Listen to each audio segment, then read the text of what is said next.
Preston Pogue, November 18th. This is my 4-period health class. Today we're gonna do an exercise to make you guys think about what we've been doing. Okay? And we're gonna do it on the ADAP. What's the ADAP stand for? Alcohol and Drug Awareness Program. Alcohol Drug Awareness Program. And here's your question. I want you to think about this individually, just in your head, all right? And then I'm gonna partner you up with somebody, and you guys are gonna write 2 or 3 things down, all right? I'm gonna give you a couple minutes to do it. And everybody have different ideas, and then we're gonna discuss it. All right, here's your question. Why do you think the ADAP is something good to do in this class? All right? In other words, why is ADAP good for y'all's ages between 14 and some of you 17 or 18?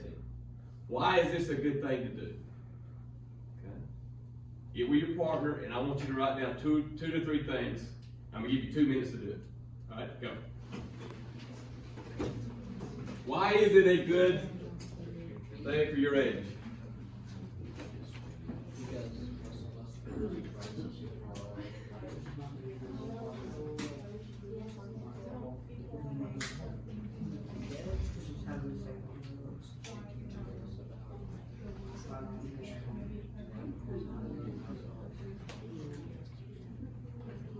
Just brainstorm real quick. 1, 2, or 3 things you think.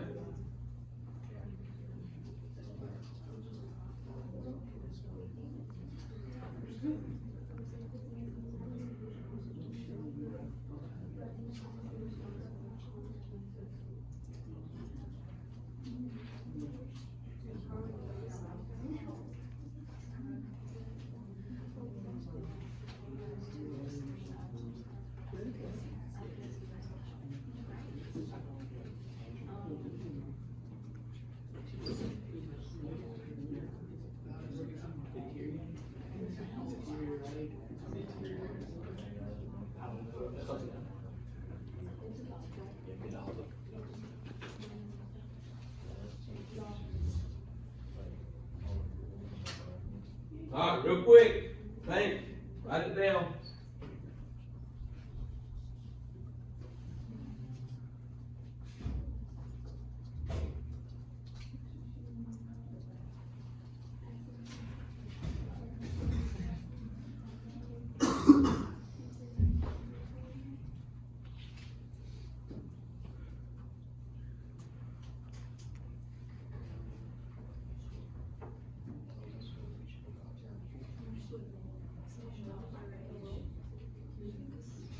I'll be finishing up. At least have a couple.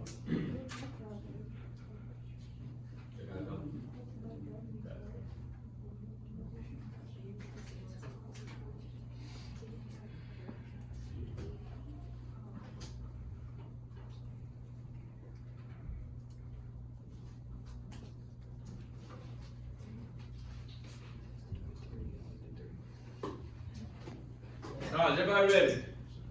All right, let's just talk about some of these things. So some of you might have the same thing, all right? But this is a good exercise that a lot of you won't. All right, Seth, give me one of yours.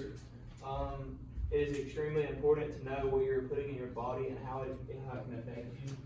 Right. So what you put in your body, if it's illegal stuff, right? And then if you do that, what if you get behind the wheel of a car? Because a lot of people don't really know how it's affecting. They're just doing it. They're just doing it, and you see a lot of times their life changes like what?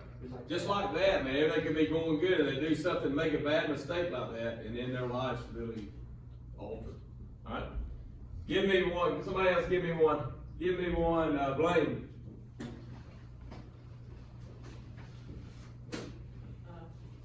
It shows you the consequences of DUI.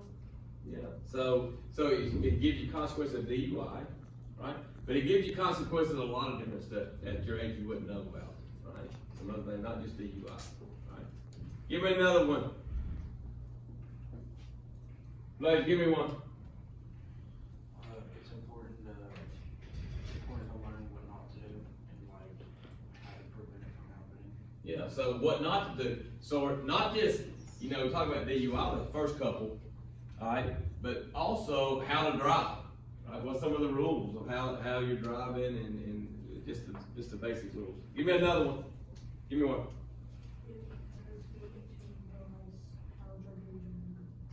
Say it one more time. It makes them realize how good you are. Yeah, I mean, how drinking and driving affect you. Let me ask you this, right? How does this happen? This is what blows my mind, right? You see somebody that gets a DUI, right? And but not only one time, they get like 5 or 6 DUIs. Why do you think that happens? They wanna go back to it. Huh? They wanna. They're addicted to it. So they're probably alcoholic, but my mind is, why do they get behind the wheel? I mean, it's like the 5th DUI. Because understand this. If y'all, people that DUI, they have wrecks. Who usually gets injured? The other person. The other person. You see a lot of times, not all the time, but you see times where they kill family or the other driver, and they're okay. Right? But it just blows my mind. People do it, you know, they do it a bunch of times, and they just don't learn the lesson.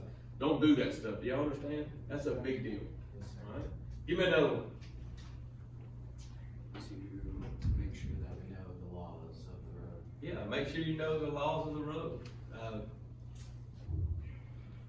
Maybe the laws of to keep you out of trouble. Right? Give me another one, sincere. Give me one.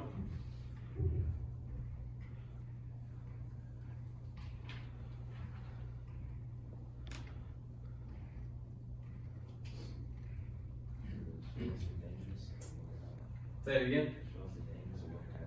Yeah, so the danger, the consequence, what can happen. All right, anybody else give me one that we hadn't mentioned? Nick, give me another one.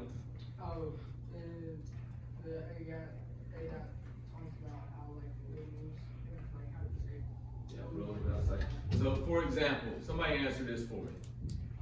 So it talked about safety of a car. It talked about a penny test to check the tread of your tire. Who can explain that for me? Explain it for me. You put the penny in, like you said, there's a tire, and then if you drive with it, and it still says the heads before I believe. Right, so if you get a penny, put the head down into the tread, right? If you do not see the head, what does it tell you? You're good. But if you put it in there and you see it, then your tread's not good, right? Because that's dangerous, right? If it's raining or slick roads, it's a big deal. How about, what's another thing we covered on, how about the space management? How do you know about when you're following too close or you're the adequate distance? Tell me.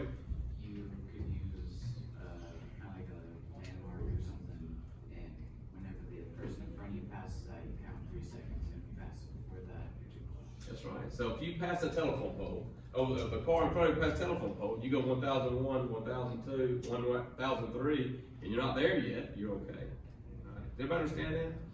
How about when you pull up beside, you pull behind somebody at a red light? How do you know the proper distance? Right?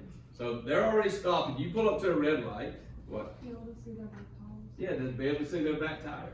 You know, a lot of times you don't pay attention to that. As a young driver, y'all don't pay attention to that stuff, and you need to. Okay? So just little things like that. Let me ask you this. If you come to a four-way stop, Seth, me and you, we stop at the same time. I'm here, I'm on the left, and you're over here to my right. Who gets to go first? We stop at the same time. The one with the signal? Huh? The one who has the signal? One on the right. The one on the right. So the one to your right. So you would let him go, right? If you're somebody on your right. Okay. All right. You turn it off.